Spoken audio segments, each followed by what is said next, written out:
रात्रंदिवस देवाचं भजन करा. आता इकडे बा सगळे माणसं, देवाच्या नामस्मरणाने काय होतं बा? सगळे पाप जळून जातात, एक पाप सुद्धा शिल्लक राहत नाही देवाच्या नामस्मरणाने. उदाहरण सांगतो, लई गोडे ताट बसा, ताट बसा, लई गोड उदाहरण आहे. तुम्हाला कीर्तनाला आल्याचा पश्चाताप होणार नाही असं उदाहरण आहे, गोड आहे.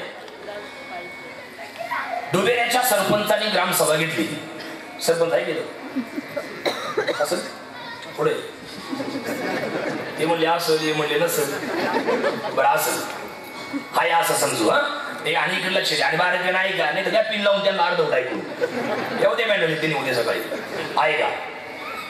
डुबेऱ्याच्या सरपंचाने ग्रामसभा घेतली. आपला मुद्दा लक्षात ठेवा, देवाचं नामस्मरण केल्यानंतर एक सुद्धा पाप शिल्लक राहत नाही. याच्याबद्दल टाइमपास नाही, मुद्दा आहे. मी तुम्हाला उदाहरण सांगणार, बरोबर तुम्हाला निळोबा महाराज, विशाल महाराज, अनिल महाराज तिघापैकी कोणीतरी देणार. बरं काय नाही का. डुबेऱ्याच्या सरपंचाने ग्रामसभा घेतली बरं का. ऍक्शन करून दाखवतो तुम्हाला मी सरपंचाची, त्यांना मी पाहिलं नाही तरी दाखवतो. सरपंचाने ग्रामसभा घेतली. रात्रीचे मॅसेज फिरले. सकाळी लोक उठले, पाहिलं तर मोबाईलला मॅसेज, सरपंचाचा मॅसेज. काय म्हणतो, पूर्वी ते उठल्या उठल्या लोक, जुनी म्हातारी उठले का लोक, धोत्रावाले, ते लुगड्यावाले आया, धोत्रावाली माणसं उठल्या उठल्या कसे करायचे, रामकृष्ण हरी, रामकृष्ण हरी असं म्हणायचे. जांभळे तिथे उठायचे कसे, पंकज रामकृष्ण असं म्हणायचे. ते रामकृष्ण हरी बंद झालं. नंतर आणि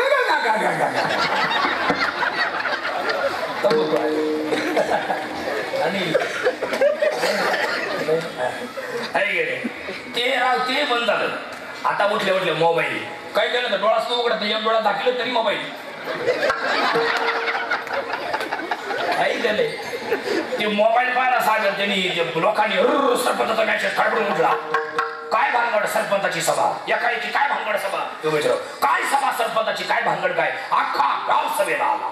आणि मारुती मंदिरा पुढे सभा, मी तर सभा सरपंच इथंच उभे, मीच.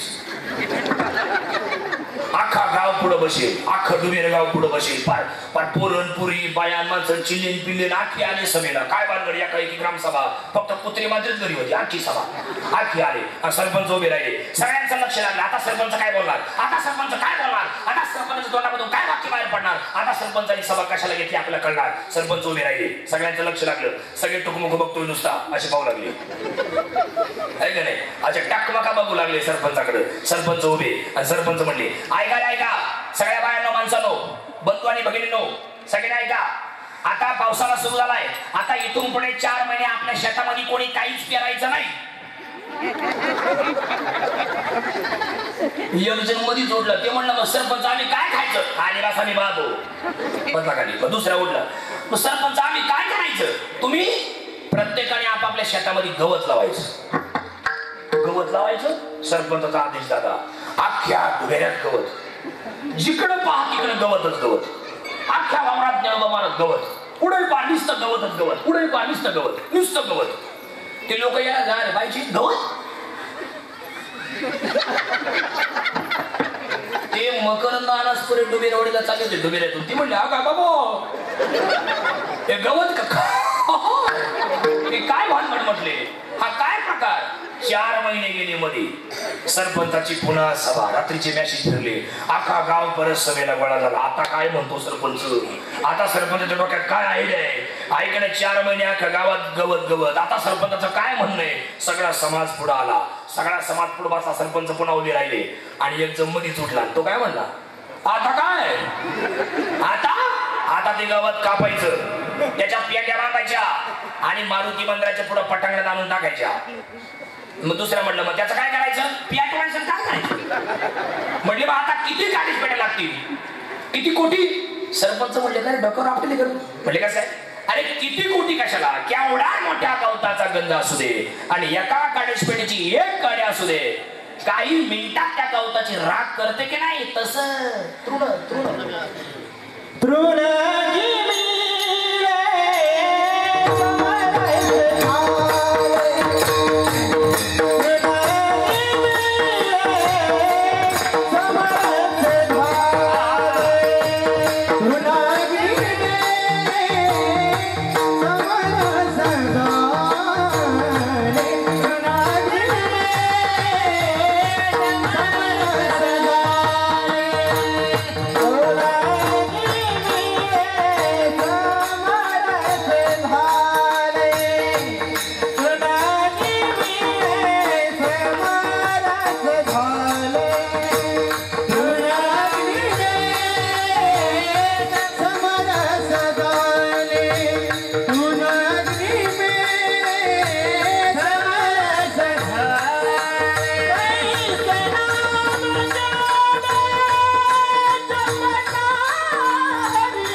गंध असू द्या आणि एक काळीचपणीची एक काळी असू द्या, काही मिनिटात गवताची राख करते का नाही, तसं केवढंही मोठं पाप असू द्या आणि एक नामस्मरण असू द्या. तृण अग्नी मिळे समरस झाले, तैशे नामे केले जपता हरी. गवत म्हणजे ऐका, तृण म्हणजे गवत, अग्नी म्हणजे जाळ एकत्र आलं की काही मिनिटात गवताची राख होती की नाही, तसं केवढंही मोठं पाप असू द्या, घेता नाम विठोबाचे पर्वत जळते पापाची. पाप अजिबात शिल्लक राहत नाही. मी तुम्हाला एक घडलेली घटना सांगतो. आपल्या नाशिक केल्यानंतर पाप काहीच शिल्लक राहत नाही. याच्याकरता बोलतोय, टाइमपास नाही, लय मुद्दा भारी आहे. एकदा भजन करा सांगतो तुम्हाला. विठ्ठल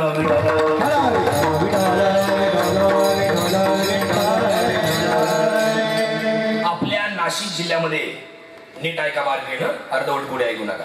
आपल्या नाशिक जिल्ह्यामध्ये, मुद्दा ध्यानात ठेवा, नामस्मरणाने पाप जळून जातं याच्याबद्दल आहे. आपल्या नाशिक जिल्ह्यामध्ये निफाड तालुका आहे, माहिती तुम्हाला? इकडले नाव निफाड तालुका, आपली शेजारी सिन्नरला खेळतो निफाड तालुका. त्या निफाड तालुक्यामध्ये सगळ्या बाया, सगळी माणसं, बारकाईनं ऐका, माझ्या लक्ष ठेवा. त्या निफाड तालुक्यामध्ये कोठुरे नावाचं एक गाव आहे. त्या कोठुरेला घडलेली घटना, त्या कोठुरेला न्यायमूर्ती रानडे नावाचे ग्रस्त होऊन गेले. न्यायमूर्ती रानडे, महादेव गोविंद रानडे उर्फ न्यायमूर्ती रानडे. नाव कोणी ऐकलं की यांचं? जज होते, जज, न्यायाधीश, कोर्ट, जेरी होती, जेरी. विशेष न्यायमूर्ती इंग्रजांच्या काळात जज होते.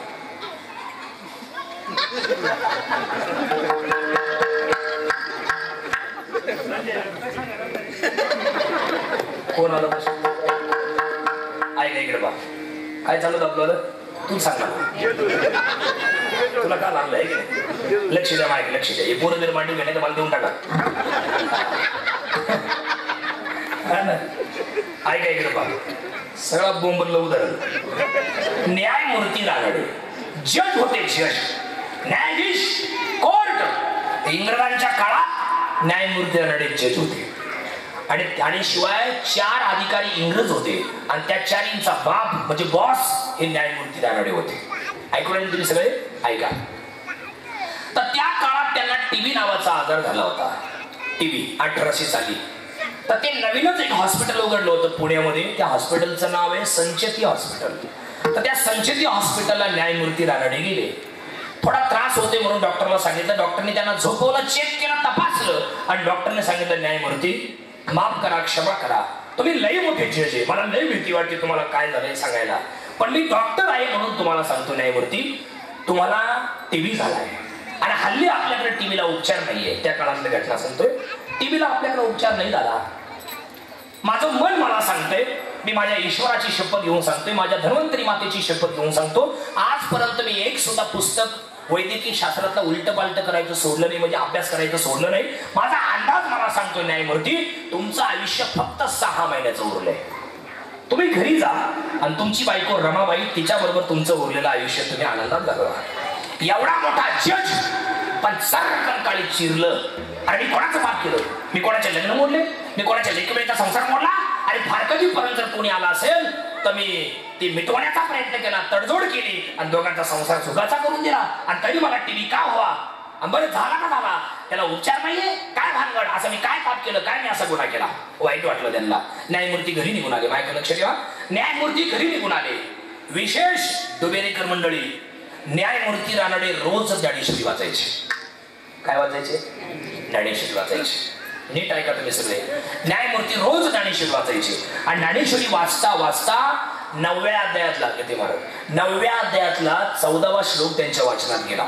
सततं कीर्तयन्तो माम यतन्तस्य दृढव्रतः नमस्यन्तस्य मां भक्त्या नित्ययुक्ता उपासते. याच्या खालची पहिली जोडी आहे, तरी कीर्तनाचे नटनाचे ऐकले नाशिले व्यवसाय प्रायश्चित्ताचे, जे नामाची नाही पापाची आयुष्य केले. ही ओवी त्यांच्या वाचनात गेली. आणि या ओवीचा अर्थ असा आहे मंडळी, यांना माहिती पण तुम्हाला सांगतो. त्या ओवीचा अर्थ असा आहे, जर तुम्ही श्रद्धेनं, जर तुम्ही भावनेनं, जर तुम्ही विश्वासानं, जर परमेश्वराची भावना, परमेश्वरावर जर निष्ठा ठेवून त्याचं नामस्मरण जर केलं तर सगळ्या पापांची राख होऊन जाते आणि शिल्लक राहतं फक्त पुण्य. बाकी पाप सगळं जळून जातं. हा ओवीचा अर्थ स्पष्ट आहे.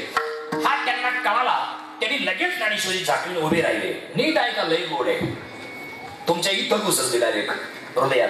एवढं भारी उदाहरण आहे. कायम तुम्ही कधी विसरू शकत नाही, एवढं सुंदर उदाहरण आहे. न्यायमूर्ती ज्ञानेश्वरी झाकून उभी राहिली आणि आपली बायको रमा तिला आवाज दिला. रमा, हे बाय इकडे.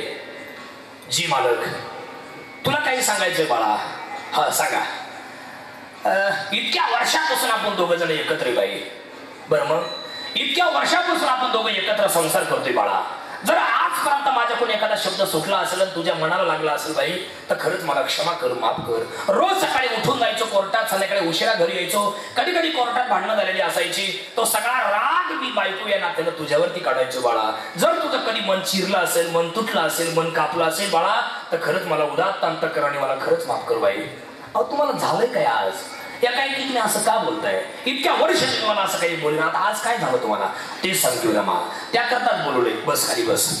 जुनी भाषा, मयाळू भाषा. बस बाई बस, खाली बस. 8 दिवसापूर्वी मला थोडा त्रास झाला बाई, म्हणून मी डॉक्टरकडे गेलो संचेती हॉस्पिटलला. त्यांनी मला झोपवलं, चेक केलं, तपासलं, सांगितलं न्यायमूर्ती तुम्हाला टीबी नावाचा आजार झालाय आणि त्याला आपल्याकडे उपचार नाहीये. तुमचं आयुष्य फक्त 6 महिन्याचं उरले आणि तुमच्या बायको बरोबर ते 6 महिने तुम्ही आनंदात घालवा म्हणून डॉक्टरने मला घरी काढून दिले बाई. आणि मला असं वाटतंय रमा, माझं 6च महिने आयुष्य उरले बाई. इतक्या वर्ष आपण सोबत राहिलो, इतक्या वर्ष आपण संसार केला बाळा, इतक्या वर्ष बरोबर राहिलो. असं वाटतंय मला माझं आयुष्य 6च महिन्याचं उरले. आज ज्ञानेश्वरी वाचता वाचता एक ओवी माझ्या वाचनात गेली आणि त्या ओवीचा अर्थ स्पष्ट होता रमा, का तुम्ही जर श्रद्धेनं, विश्वासानं, भावनेनं जर देवाची उपासना कराल तर देव तुमचा अख्खी पाप जाळून टाकतो. मला असं वाटतंय रमाबाई, इतक्या वर्ष आपण बरोबर राहिलो, आता उरलेले 6 महिन्याचं आयुष्य देवाच्या सानिध्यात जावे असं मला वाटतंय. जगलो वाचलो बाई तर पुढल्या जन्मी आपण नक्की भेटू, पण नाहीच वाचलो तर परत नक्की भेटू. पुढल्या जन्मी मी देवाला नक्की विनंती करेन माझ्या रामाची आणि माझी परत या जन्मात भेट करून दे अशी मी देवाला विनंती करील रमा. न्यायमूर्तींना जड अंतःकरणाने परवानगी दिली रमाबाईने. न्यायमूर्तीने बघून सरळ गाणगापूरला गेले. सरळ गाणगापूरला गेले दादा. तिथे भीमा आणि अमराजा नदीचा संगम आहे. भगवान दत्तात्रयांच्या मंदिरापासून 4 किलोमीटर. तुम्ही गेले सगळे गाणगापूरला. तिथे भीमा आणि अमराजा नदीचा संगम आहे आणि त्या संगमात त्याने आंघोळ केली. वरती पायऱ्या चढून वरती आलं का मोठा अश्वत्थ नावाचा वृक्ष आहे बघा. तिथे पारायण वगैरे चालतात, तिथे लोक प्रदक्षिणा मारतात. त्या पिंपाला म्हणजे अश्वत्थ वृक्षाला 1100 प्रदक्षिणा मारले माऊली. आणि त्या पिंपळाला पार बांधला सुरू आणि तिथं कृष्ण नामाची उपासना केली. सुरू अनुष्ठान मांडलं आणि सुरू केलं. नीट ऐका आता, बारकेलं लक्ष पांगू देऊ नका. कृष्ण नामाचं अनुष्ठान मांडलं. कृष्ण कृष्ण कृष्ण कृष्ण कृष्ण कृष्ण कृष्ण कृष्ण कृष्ण कृष्ण. झोप लागली का कृष्ण, उठायचं कृष्ण, बोलायचं कृष्ण, ऐक नाही कुठं जायचं कृष्ण. सगळं करताना कृष्ण कृष्ण कृष्ण कृष्ण कृष्ण कृष्ण कृष्ण कृष्ण. डुबे 11 वर्ष न्यायमूर्तीने गाणगापूरला कृष्ण नामाचा जप केला. तुम्ही जागे कसले? आयुष्य किती दिलं होतं? 6 महिन्याचं. जप किती वर्ष केला? 11 वर्ष. 11व्या वर्षी झोपले असताना स्वामी समर्थ स्वप्नामध्ये आले. ही गुरुलीला अमृतामध्ये आलेली कथा आहे. स्वामी समर्थांचा ग्रंथ आहे गुरुलीला अमृत, त्याच्यामध्ये आहे. स्वामी समर्थ स्वप्नामध्ये आले, सांगितलं न्यायमूर्ती अहो अक्कलकोटात तुमची वाट बघतोय, या तिथे पण मीच आहे, इथे पण मीच आहे, घाबरू नका, भिवू नकोस, आहे मी तुझ्या पाठीशी, या. सकाळी गाणगापुरात उठले आणि आपल्या स्वप्न आठवलं. गायगाई गंगेत आंघोळ केली. 12 वाजता भिक्षा मागितली मंदिरात आणि मजल दर मजल करत मजल दर मजल करत मजल दर मजल करत अक्कलकोट ते गाणगापूर 75 किलोमीटर अंतर आहे. 2 दिवसात दिवस रात्र अंतर काढून ते पार केलं आणि अक्कलकोटात पाय ठेवल्याबरोबर स्वामी समर्थांनी मोठ्याने आवाज दिला, या या न्यायमूर्ती या, मीच तुम्हाला परवा आवाज दिला होता.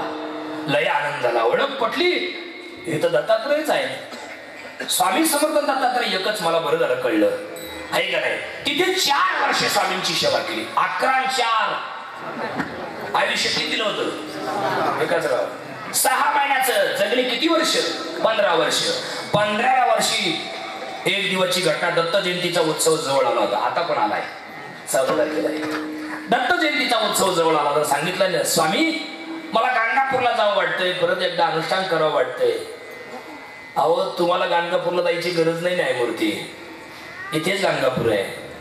पण तुम्हाला आता इथं थांबायचं नाही, गाणगापूरला जायचं नाही. मग तुम्ही सरळ तुमच्या घरी जा, तुमची हरणी तुमची वाट बघतीये. स्वामी हरणी म्हणजे? हरणी अहो तुमची बायको मरण यातना भोगतीये. तिचं आयुष्य नाही संपलंय, तिचा प्राण कंठात आलाय, तिला तुमची लय आठवण येते हो. अहो 6 महिन्याचं आयुष्य सांगून तुम्ही घराच्या बाहेर पडले. अहो 15 वर्ष झाली ती बाई सारखी तुमच्याकडे चिमणी पाखरावाणी वाट बघतीये आणि तुम्ही जर नाही गेले एवढ्या 1-2 दिवसात तर ती प्राण सोडून देईल. जा जा जा, तुम्ही घाई करा, तातडी करा, वेग करा, जा पटकन जा, तिला भेटा, तिचं मन समाधान करा. स्वामी समर्थांची परवानगी घेतली, न्यायमूर्तींनी घरी आले. इकडे न्यायमूर्तींची बायको रमाबाई सारखी मनामध्ये न्यायमूर्ती गेले तर नसतील. 7 महिन्याचं आयुष्य दिलं होतं. कुठं असे माझी न्यायमूर्ती, पण दुसरं मन सांगायचं नाही, माझं कुंकू बळकट आहे, माझं कुंकू बळकट आहे, मी महान पतिव्रतापैकी एक नाही, पण माझ्या कुंकावर माझा भरोसा आहे. न्यायमूर्ती जिवंत आहे, न्यायमूर्ती जिवंत आहे. कुठं असतील ते दुसरं मन परत निगेटिव्ह बोलायचं नाही, ते गेले असतील. इतक्या वर्षी कसं काय जगले असतील, डॉक्टरने सांगितलं म्हटलं ते गेले असतील. पण दुसरं मन परत सांगायचं भाऊ की नाही जिवंत येते, नाही ते जिवंत आहे, माझं मन मला साक्षी देते, ग्वाही देते, माझे मालक मला सोडून नाही जाणार. जाऊ तर आम्ही दोघे संगत जाऊ, नाही तर माझे मालक एकटे नाही जाणार. तेवढ्या दरवाजावरती थाप. रमा ए बाळा, अगं मी आलो न्यायमूर्ती. रमाबाईच्या आनंदाला पारावर नाही. चिमटे घेऊन पाहू लागली, मी जागी का झोपलेली आहे, मी जिवंत आहे का मेलेली आहे. ज्यांचा विचार मी करते त्यांचा आवाज बाहेर. घाई दरवाजा उघडला, पाहते तर न्यायमूर्ती कडकडून मिठी मारली तिथं दरवाजामध्ये. इतक्या रडल्या रमाबाई, इतक्या रडल्या, डोळ्यातून घळघळ असं वाहू लागलं. डोळ्यातून पडणाऱ्या पाण्यानं न्यायमूर्तींची पाठ ओली चिंब झाली. कडकडून मिठी मारून रडत होत्या. आतमध्ये आले. अहो कुठं होते इतके दिवस, अहो तुम्ही कोणत्या डॉक्टरने तुम्हाला सांगितलं 6 महिन्यात तुम्ही जाणार आहे, आणि इतक्या वर्ष तुम्ही होते तरी कुठं आणि कसे वाचले? सांगतो रमा, सांगतो. मी गंगापूरला गेलो, तिथे अनुष्ठान मांडलं. स्वामी समर्थ स्वप्नामध्ये आले, त्यांनी मला इथं बोलवलं आणि तिथून मी त्यांची परवानगी घेऊन इथं आलोय. मी कृष्ण नामाच्या अनुष्ठानाच्या बळावरती मी आज जिवंत आहे. न्यायमूर्तींची बायको होती ती आपली होती का? शांत ती होती काय? न्यायमूर्तींच्या बायकोला असं वाटलं, महाराज ज्या डॉक्टरने माझ्या नवऱ्याचं आयुष्य 6 महिन्याचं सांगितलं होतं त्या डॉक्टरला जाऊन एकदा भेटू. आणि आता नीट माझ्या तोंड का बा, तुम्हाला ऍक्शन करून दाखवतो. फक्त माझ्या तोंड का बा तुम्ही.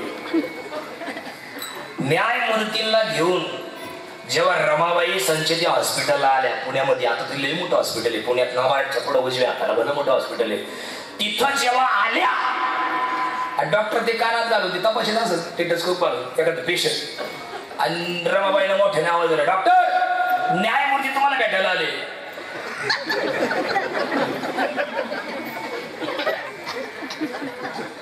त्याला वाटलं मला भास झालाय, परत तपासू लागले ते. तेवढ्यात परत आवाज आला, न्यायमूर्ती तुम्हाला भेटायला आले, न्यायमूर्ती डॉक्टर बाहेर या. आणि मग महाराज जेव्हा डॉक्टरनी मागं वळून पाहिलं, ते न्यायमूर्ती दरवाजात उभे. डॉक्टर या असं बाई,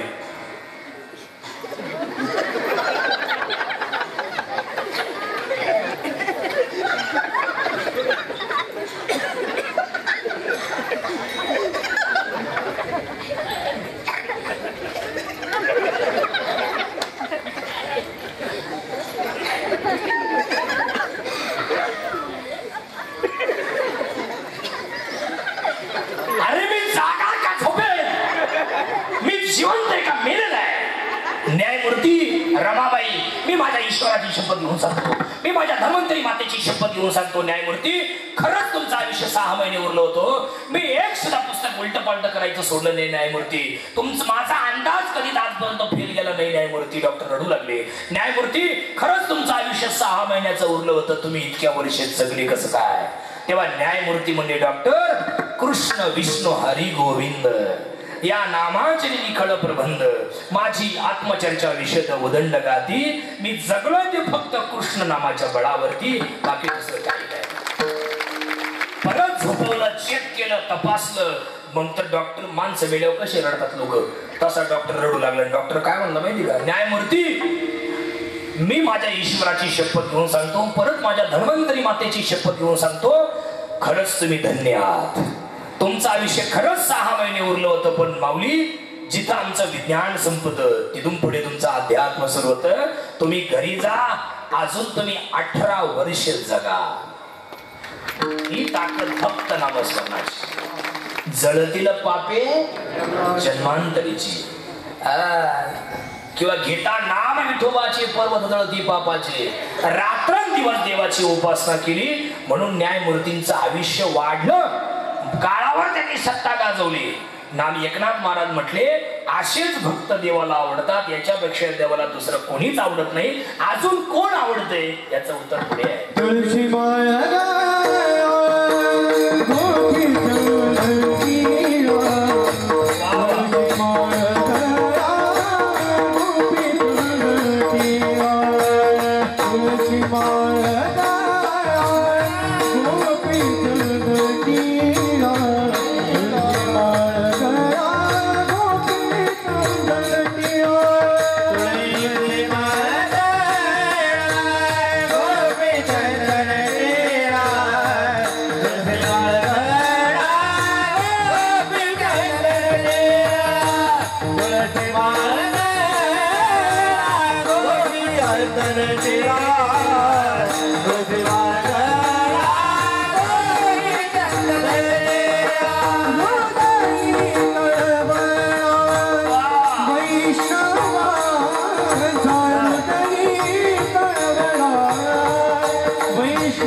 सांभाळून घेणारा माणूस मोठा आहे.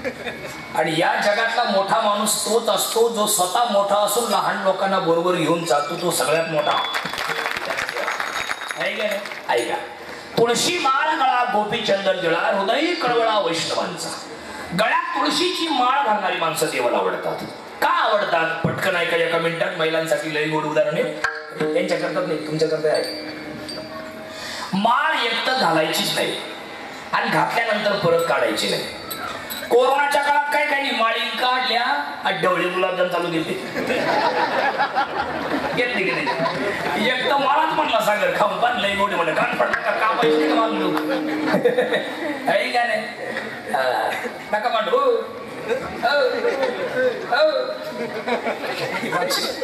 ते म्हणत तुळशीची माळ एकतर घालायचीच नाही आणि घातल्यानंतर परत काढायची नाही. तुळशी देवाची सखी आहे, तुळशी देवाची प्रिय भक्त आहे, तुळशी देवाची एक साधना आहे. कसं काय? पटकन सांगतो, लय गोड उदाहरण आहे, ऐका, नीट ऐका, लय गोड आहे. मी तुम्हाला बोर करणारच नाही, बोर नाही करणार. थोड्या वेळ ऐका. तुळसी मागच्या जन्मातली रुंदा, पटकन ऐका. तुळसीचा आगला जन्म रुंदा आणि त्या रुंदीला भगवान विष्णूची उपासना ती करायची, तिला भगवान विष्णूशी लग्न करायचं होतं. नीट ऐका, बारकाईनं माझ्या लक्ष द्या.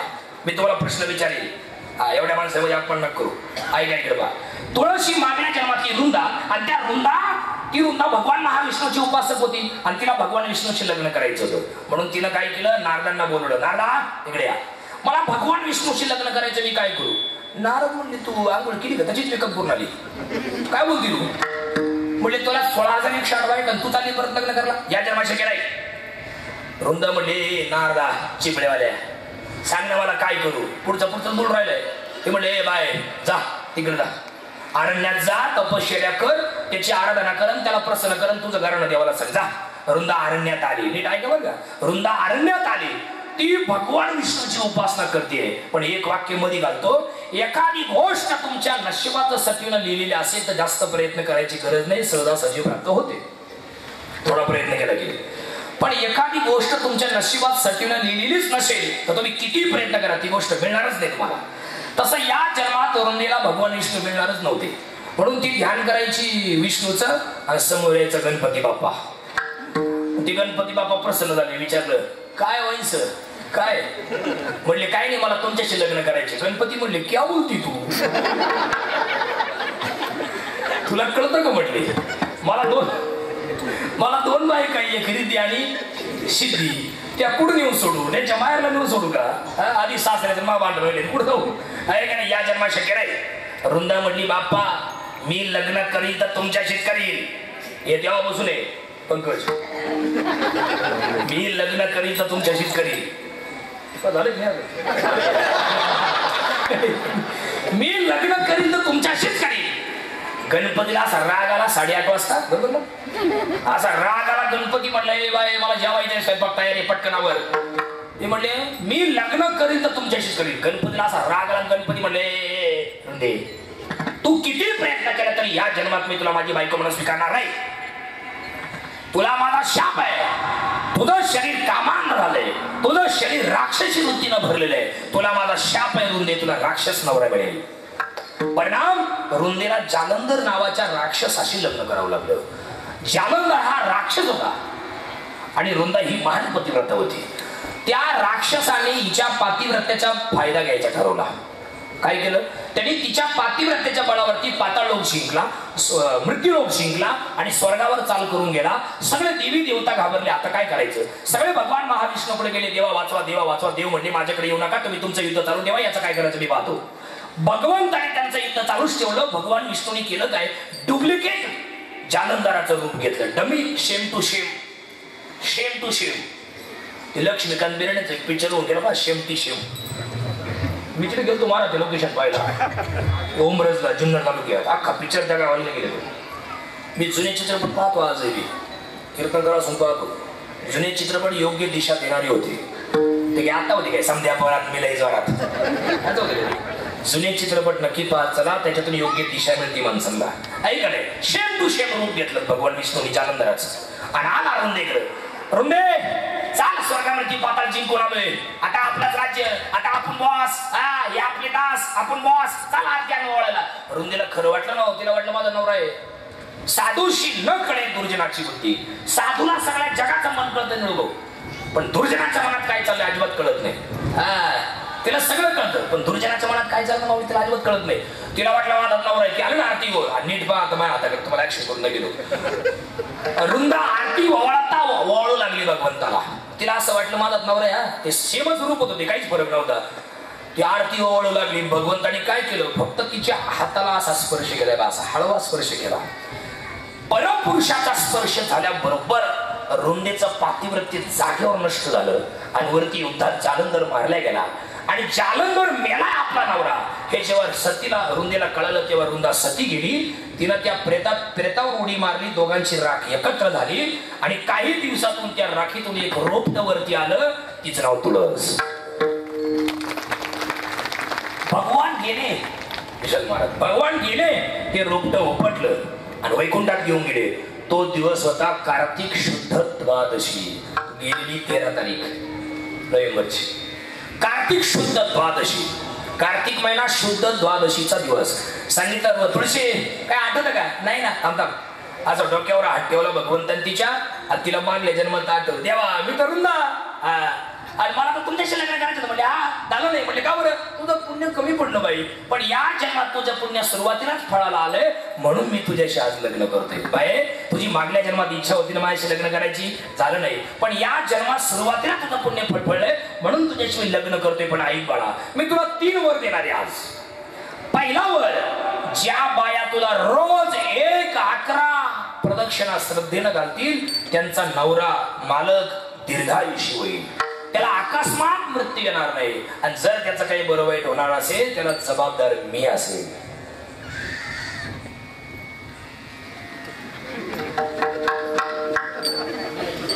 इथून मागचे गेलं पाण्यात फक्त गरकीच मारीत होत्या. आता उद्यापासून प्रदक्षिणा घालला बरं का सगळ्या.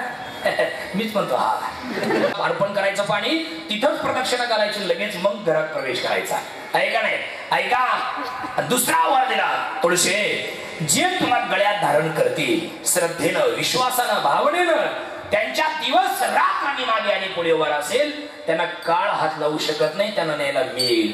ऊर्ध्व पुंड्र बाळ कंठी शोभे माळ कापीचे कळीकाळ तया भेणे. आणि तिसरा वर दिला तुळशी. आजपासून आपल्या दोघांचं लग्न लागल्याशिवाय बाकीचे लग्न लागणार नाही म्हणून नियम आहे. तुळशी विवाह झाल्याशिवाय लग्न लागत.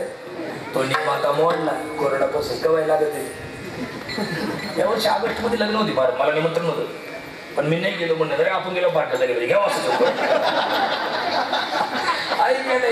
बेमोसमी लग्न कुठे तर त्या आशीर्वाद त्यावेळी गेलोच नाही. त्यांना म्हणलं म्हणजे आजारी होतो. ऐका मुद्दा आपला चालला होता. तुळशी तुळशी देवाची सखी आहे. तुळशी देवाची कोण आहे? पतिव्रता भक्ती आहे. म्हणून जो तुळशीला गळ्यात घालतो तो देवाला आवडतो. तुळशी माळ गळा गोपी चंदन गिळा. जे कपाळाला गोपी चंदन लावतात बघा. भगवान कृष्ण गोकुळातून गोकुळ सोडून जेव्हा निघून गेले मथुरेला त्यावेळेला सगळ्या गोपिका रडू लागल्या. रडता रडता खाली कोसळल्या आणि खाली कोसळल्यानंतर सगळी ती जागा ओली झाली. सगळी जागा ओली झाली. आणि काही दिवसांनी जेव्हा भगवान त्या जागेला भेट द्यायला आले तेव्हा ती कपाळाला माती. कोणीतरी सांगितलं हा जो चिखल आहे की नाही ही माती याच जागेवरती तुमच्या प्रिय भक्ती म्हणजे प्रिय तुमच्यावरती प्रेम करणाऱ्या सगळ्या गोपिका तुमच्या आठवणीनं याच जागेवर त्यांनी प्राण सोडलाय. भगवंताने ती माती घेतली कपाळाला लावली. गवळणींची आठवण करून रडू लागल्या आणि रडता रडता सांगू लागले भगवान ही माती माझ्या प्रिय सखींच्या डोळ्यातून पडणाऱ्या पाण्यानं ओली झालेली माती आहे. श्रद्धेनं जो कपाळाला लावील तो मला प्रिय होईल. तुळशी माळ गळा गोपीचंदन टिळा हृदयी कळवळा वैष्णवांचा. अजून कोण आवडतं? आषाढी कार्तिकी पंढरीची वारी. आषाढी कार्तिकी पंढरीची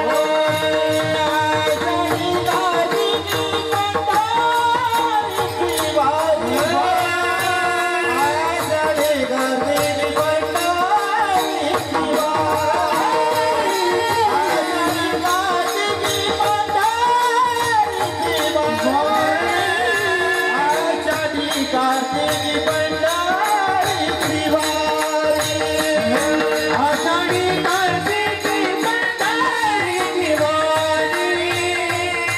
आषाढी कार्तिकी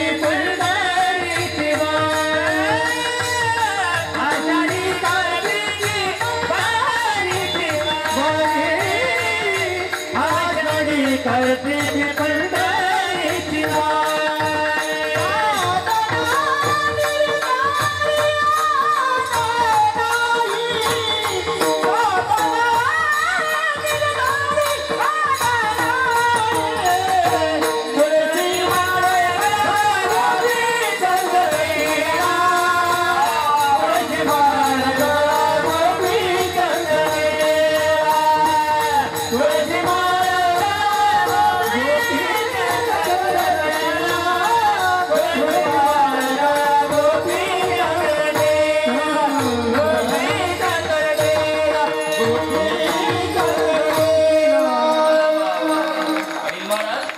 धन्यवाद आपलं धन्यवाद. छान किती गोड आहे की नाही. पहिल्या दिवशी एवढी मजा येतो शेवट कसा असं त्या कार्यक्रमाचा किती भारी आहे. तुम्हा सगळ्या तरुणांना धन्यवाद.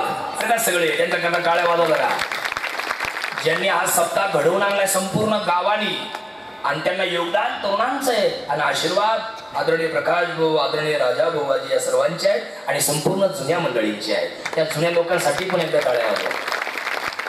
आमच्या निवडू भाऊंसाठी एकदा वाजवा. या दोघांकरता वाजवा.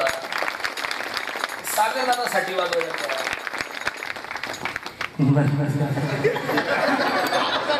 महाराजांसाठी वाजवा. काय असं धन्यवाद आपलं धन्यवाद. ऐकलं किती गोड नियोजन आहे. फार आहे मस्त नियोजन केलंय. आषाढी वारी करणारा आणि कार्तिकीची यात्रा करणारा. आता इथं मोठा प्रश्न निळवला महाराज आणि सगळे आपले भजनी मंडळी. आषाढी म्हणजे पंढरपूरची आणि कार्तिकी म्हणजे आळंदीची नाही बरं.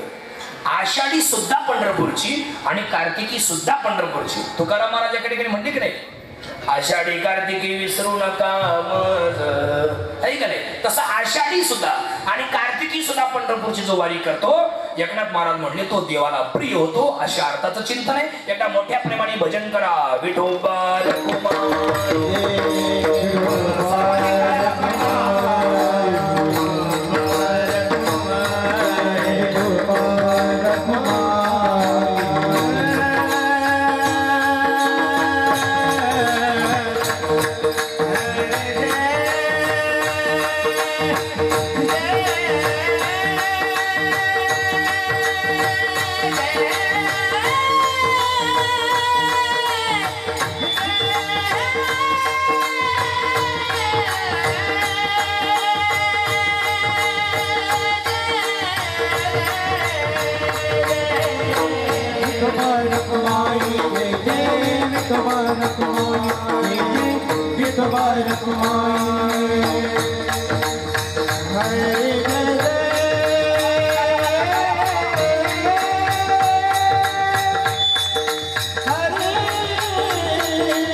एका जनार्दनी ऐसा ज्यांचा नेम तो देवा परमपूज्य जगी. तुळशी माळ गळा गोपी चंदन टिळा हृदय कळवळा वैष्णवांचा. हे सगळे नेम जो आचरण करतो तो परमेश्वराला प्रिय होतो असं एकनाथ महाराजांचं म्हणणं आहे. कीर्तन आपलं संपलंय. 9:15 वाजतायत. वेळेचं बंधन आहे त्यामुळे राईट टाइम आम्ही कीर्तन चालू केलं होतं. मळ्यातून मंडळी येतात, लांब लांबून येतात, काही पायी येतात, काही गाडीने येतात, काही गाडीवर येतात. त्यात हिवसाळा सुरू झालाय. हिवसाळा हिवाळ्यात पावसाळा आहे का नाही. अर्धा हिवाळा अर्धा पावसाळा त्याच्यामुळे हिवसाळा. त्याच्यामुळं लोकांना मळ्यात जायचं गाई. त्यामुळे कीर्तन थांबवतोय. पण जाताना 3 गोष्टी माझ्या घरी घेऊन जा. नीट ऐका, बारके नाही ऐका, लई गोड आहे, तुम्हाला लई आवडते. जर तुम्हाला सुखी राहायचं असेल इकडे बा सगळे मोबाईल मध्ये घेऊन जा. जर आवड नसतं तेव्हा डिलीट करून टाका, पण आता घ्या ऐका. जर तुम्हाला सुखी राहायचं असेल, जर तुम्हाला समाधानी राहायचं असेल, कधीच तुम्हाला रडायचं नसेल, आयुष्यात श्रीमंतीचा कधी गर्व होऊन देऊ नका, सौंदर्याचा कधी गर्व होऊन देऊ नका आणि श्रीमंतीचा कधी गर्व नका होऊन देऊ. विद्वत्तेचा श्रीमंतीचा कधी गर्व होऊन द्यायचा नाही, विद्वत्तेचा कधी गर्व होऊन द्यायचा नाही आणि सौंदर्याचा कधी गर्व होऊन द्यायचा नाही. श्रीमंतीचा गर्व का नाही होऊन द्यायचा. एकेकाळी जे लोक फार श्रीमंत होते त्यांची आज खायची वांदे आहेत. कधी बोला सगळ्या सगळे बोला एक मिनिट पटापट. तुमच्या मनातलं बोलतो मी आता, अभंग बाजूला ठेवतो. आहेत का नाही. एकेकाळी जे लोक फार श्रीमंत होते ना त्यांची आज खायची वांदे दादा. तुम्ही पहा एकेकाळी त्यांच्याकडे पैसा होता नाही, इतका पैसा त्यांच्याकडे, इतका पैसा मोकार पैसा मिळतो, पण आज त्यांची खायची वांदे. का बरं माहिती का. ते काय करायचे तेव्हा त्याच्या का पैसा लई ते गरिबांच्या बायकांना त्याच्या पोरींना त्याच्या नवऱ्यांना त्याच्या पोरांना शेतामध्ये बोलवायचे कामाला वावरात रोजानं कांदे कापले कांदे लावले स्वामी निघाले स्वामी स्वागले आहे का नाही आणि रोजानं आणि कामाचे पैसे द्यायचे रोजाचे जीवावर आले का कानाला ऐकवत नाही असे घाणघाण शब्द बोलून काढून द्यायचे त्या गरिबांचा शाप लागला यांची खायची वांदी झाली महाराज असे नाही माणसं जगात लई असे तुमच्या डोळ्यापुढे आले का नसतील पण एकेकाळी जे लोक त्याचा शाप लागला यांची खायची वांदी झाली आणि एकेकाळी जे लोक सकाळी जेवले तर संध्याकाळी काय खाऊ अशी ज्यांची पंचायत होती ना त्यांनी बली बली बंगली बांधली 4 चाकाच्या गाड्या घेतल्या आणि येत्यांना हात करते डुबेरवाडी पण घे मला पाय पाय ये काय की तुला डुबेरवाडी पण नाही तेव्हा तुला युद्धात या आता पायी पायी माझ्या लई डोके अशी खरंच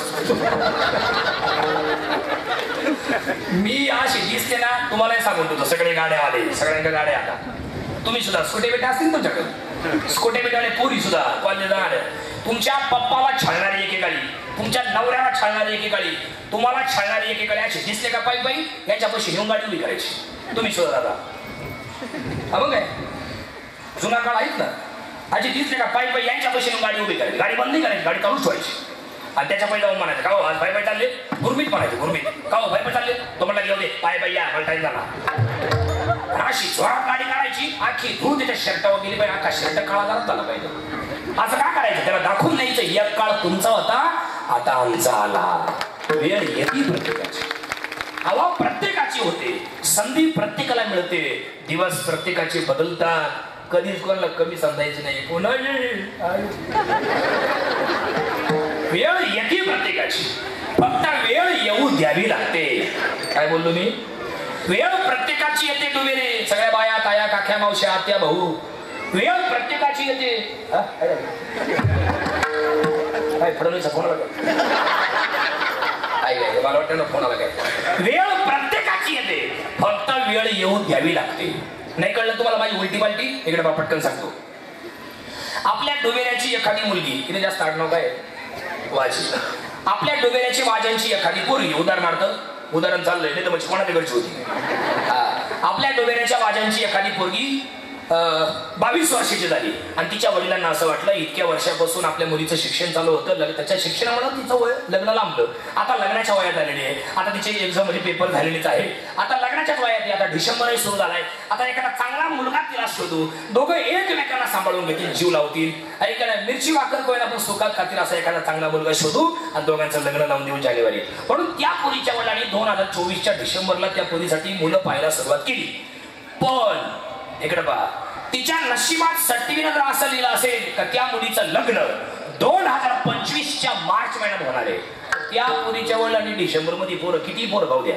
ते लग्न जमणारच नाही काय ना काही अडचण येणार देवकी येईल नाडी येईल गोत्र येईल एखादा भाऊबंद आडो येईल तुम्हाला माहिती का भाऊबंद आडो येईल नाही माझ्या तोंडात का तुम्हाला करून नाही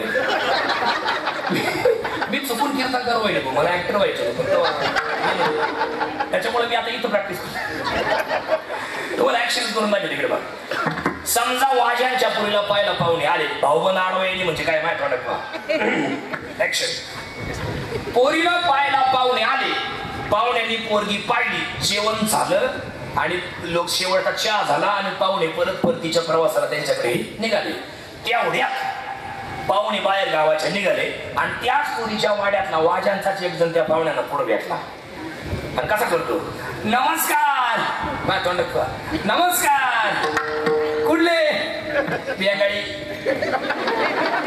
पुढं आलते इथंच कोणाकडे वाजे कोणचे ते आमके कशाला त्यांची पोरगी आमच्या पोराला पाहिले परत पाहुणेच नाही आले पाहुणे तर नाहीच नाही पण पाहुण्याचा फोन सुद्धा नाही काही नाही त्याला म्हणायचं भाऊबंद आडवा येणे असं काहीतरी होणार किंवा तिला तो आवडून त्याला ती आवडणार नाही फिसकाटा बिस्कटी होणार ती लग्न जमणार नाही पण 2024 संपलं 25 साल उजाडलं 25 जानेवारी फेब्रुवारी संपला आणि मार्च महिना उजाडला का त्या वाजांच्या जवळच एखादा पाहुणा येणार आणि त्या पोरीचं लग्न जमून निघून जाणार याला म्हणायचं वेळ आल्याशिवाय कुठलीच गोष्ट होत नाही महाराजांचा पुरा माहिती ना तुका म्हणे नाही चालत तातडी प्राप्त काळ घडी आल्यावे वेळ येते प्रत्येकाची संयम ठेवा, वेळ येणार आहे प्रत्येकाची. त्याच्यामुळे कधीच श्रीमंतीचा गर्व होऊन द्यायचा नाही. पैशाने पेन विकत घेता येतो, चांगला अक्षर नाही काढता येत. पैशाने घर बांधता येतं, सुखाची झोप नाही मिळत. पैशाने वडापाव खा, पैसा नाही खाऊ शकत का खाता? लय भूक लागली, 100 रुपये खाली टेकर दिला, असं कुठं झालं? अजिबात नाही. पैशाने श्रीमंत असणारी माणसं लय भेटतील, पण मनाने श्रीमंत असणारी माणसं भेटण्यासाठी पावलं झिजवावीच लागतील. कधी श्रीमंतीचा गर्व करायचा नाही. चला, विद्वत्तेचा कधी गर्व करायचा नाही. कशाचा? विद्वत्तेचा. आता हे सगळे तुमच्या गावचं भजले म्हणलं किती हुशार आहे महाराज. हाय का गर्व या लोकांना कसला? हाय का गर्व? बघा किती शांत उभे बिचारे. आपल्याकडे पाहुणा आलाय, पाहुण्यांना त्या माणसाने संधी दिली. हे कोणीच कमी नाही यांच्यामध्ये, पण एक महाराज नम्रता अंगामध्ये म्हणून शांत बिचारे उभे ऐकडे. आणि 1 नंबरचा पाहुणा एवढा मोठा माणूस आहे, किती मोठा माणूस आहे, पहाडाच्या लेवलचा माणूस आहे, पहाडासारखा माणूस आहे. महाराष्ट्र गाजवलाय. लोक फक्त आवाज ऐकासाठी त्यांना पैसे देतात. फक्त या एक चाल म्हणावा तुम्ही, काय तोंडाची किंमत काढा, आम्ही तुम्हाला देऊ. ऐकडे तो माणूस पण या बिचारांना सांभाळून घेतो. याचा अर्थ विद्वत्तेचा गर्व नाही. आणि मी तर रोज तुम्हाला एक गोष्ट हनुमंतरायाच्या प्रांगणात सांगतो. रोज जेव्हा मी भेटा बांधतो, म्हणजे मला जेव्हा कीर्तन असतो तेव्हा मी माझ्या मनाला एक गोष्ट सांगत असतो. महाराज कृष्ण महाराज, तुम्ही आता लोकांना कीर्तन सांगणार आहे, पण ध्यानात ठेवा तुमच्या पुढे बसलेली माणसं ही तुमच्यापेक्षा 1000 पटीनं हुशार आहे. हे ध्यानात ठेवायचं, मग तुम्ही कीर्तन करायचं. हे रोज मी माझ्या मनाला सांगत असतो. नाही तर आमच्या काही कीर्तनकारांचा असा समज आहे, आपल्या पुढे बसे सर येडपडच राहतात. येडपड ती याडपडा जेव्हा तुमच्या तारखा घेणार नाही तेव्हा कळलं तुम्हाला याडपड. त्यांनी तुमच्या तारखा नाही गेलं, तुम्ही काय तुमच्या बायकोला कीर्तन सांगा का? तुमची बायको तुमचं कीर्तन ऐकलं असं वाटतं का? ती म्हणजे दुबेरला सांगा आम्हाला. कधीच विद्वत्तेचा गर्व करायचा नाही. त्याच्यानंतर सौंदर्याचा गर्व करायचा नाही. संपले माझं कीर्तन. सौंदर्याचा गर्व म्हणजे काय? आपला रंग काळा आहे किंवा गोरा, ही ईश्वरानं दिलेली काय आहे? देणगी आहे. माझा नवरा काळा का बरं, मी गोरी का बरं, किंवा माझी बायको गोरी का मी का बरं काळा, असं कधी म्हणायचं नाही. माणूस रंगावरून कधी पारख नाही करायची. माणूस काळा आहे किंवा गोरा, तो जाडा आहे किंवा बारीक, तो उंच आहे किंवा ठेंगणा, याच्यावर त्याचं सौंदर्य कधी कळायचं नाही किंवा ठरवायचं नाही. मग तो मनाने किती चांगला आहे याच्यावर त्याचं सौंदर्य ठरवायचं असतं. ही गोष्ट प्रत्येकाने सांभाळा आणि कायमस्वरूपी समाधानी राहा. लोक हसत नाही, पण कृष्ण राहिले बा काय मला तूच माझ्याकडे भाषा आहे.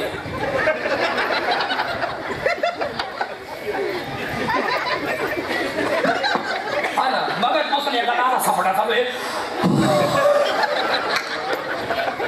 एकाने आता जांभळी अशी दिली की आणि जांभळ द्यायचा टाईम, आणि मी त्यांच्याकडे पाहिजे टाईम येतं का? त्यांना जांभळी अशी द्यायची, देवाशी अशी द्यायची होती. पण त्यांनी जांभळी कधी दिली माहिती का?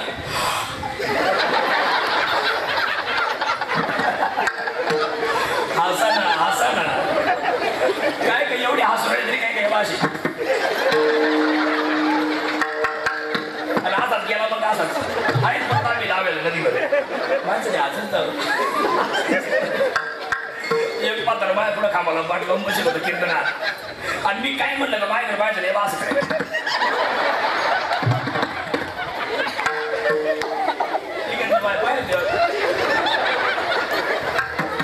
असं करायचं माझ्याकडे पाहून.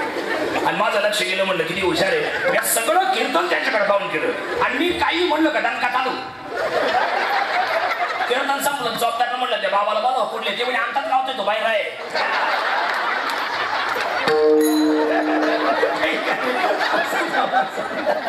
समाधानी राजा, समाधानी राजा. हसत जा, हसतीच नाही. त्या निराळ्याला गेलो, कार्यक्रम होता मळ्यात, वर्ष श्राद्ध. मला वाटलं गावात आहे. मी त्या कार्यक्रमाला फोन केला, म्हणलं कार्यक्रम पुढे येतो म्हणतो मळ्यात आहे. त्याला म्हणलं मी कसा येऊ? तो म्हणतो सरळ या. तो म्हणतो सरळ या, दारात म्हैस बांधलेली पत्ता, सरळ या दारात म्हैस बांधलेले. मी फोन बंद केला आणि एखादा असायला लागलो. म्हणलं आपल्याला जाईपर्यंत त्याची म्हैस सुटली, आपण काय मका मका नाही जायचं का? बांधा बांधा. एक शेवट सांगतो लय भारी. त्या नाळ्यांची वर्ष श्राद्ध होतं. माझं कीर्तन इतका भारी गायक होता माझ्या कीर्तनाला, इतका गोड त्याचा आवाज. हे निळूभाऊंचा कसा आवाज, तसाच आवाज. मी त्याच्या आवाजाच्या प्रेमात पडलो निळूभाऊ बरं का. इतका गोड त्याचा आवाज हो, पण मी कीर्तन होईपर्यंत त्याच्याकडे पाहिलं नाही. का बरं? त्याच तोंड्या वास होतं.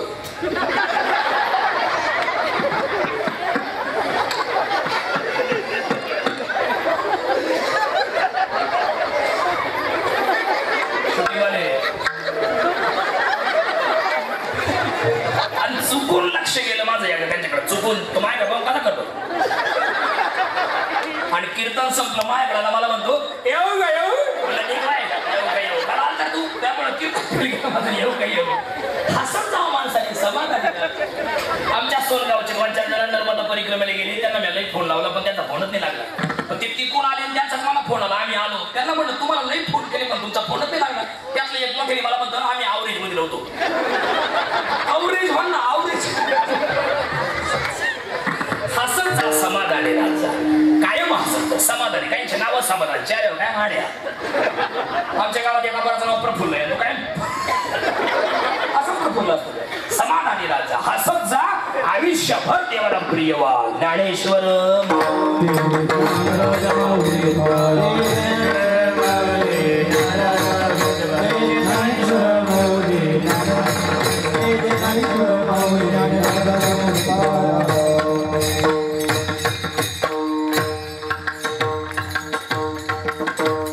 झालेली सेवा देवाची मी अर्पण चुकला असेल ती माझ्या बुद्धीचे दोष बरोबर असेल ती मात्र गुरुवारांचा आहे बाकीचं मला परत द्या आलेले परिसरातले पाहुणी मंडळी सर्वच मंडळी या ठिकाणी आले फार गोड नियोजन केले मंडळीने फार गोड बघा अगोदर कीर्तन नंतर महाप्रसाद किती भारी नियोजन केले या सर्व मंडळींनी सर्वांना धन्यवाद देऊया या सगळ्या तरुणांना धन्यवाद देऊया आणि सगळ्या ग्रामस्थांना धन्यवाद देऊया आदरणीय निळोबा महाराजांना धन्यवाद सगळे सहकारी महाराजांचे तुम्हाला सर्वांना धन्यवाद साऊंडवाले सागर दादा शूटिंगवाले दादा दोन्ही मृदंगाचार्य महाराज विनेकरी चौकदार आलेले सगळे पाहुणे गीते महाराज तुम्हाला सर्वांना वंदन करतो कार्यक्रमाला पूर्ण विराम दिला पुन्हा कधीतरी आपण म्हणायचे नाही म्हणायचे का अरे सगळ्यांना वंदन करूया म्हणा